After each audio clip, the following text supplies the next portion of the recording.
Күпләрнең күзләрендә яшь бөртекләре истәлек билгесенә уенчыклар, чәчәкләр куялар. Россия күләмендә 2нче ел рәттән яңа истәлекле датаны билгеләп үтәләр. 27 июль Донбасста халык булган сабыйларны искә алу көне.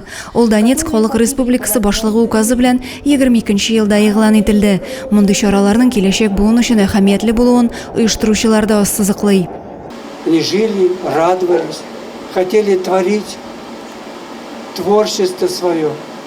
Успеть подарить мамам цветы, кораблики, все, что не могли и могли сделать, а теперь не могут. Они не на небесах, а мы их помним и будем чтить.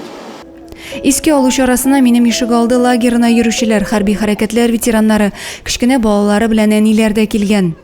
Чарага җыелганнар вакытсыз халык булган гөнаһсыз сабыйларны 1 минут тынлык белән искә алдылар. Аларның истәлегенә кагаздан ак күгәрченнәр ясадылар, чәчәкләр салдылар. Адилә Бурханова, Максим Майоров, Александр Тимофеев, Зей хәбәрләре.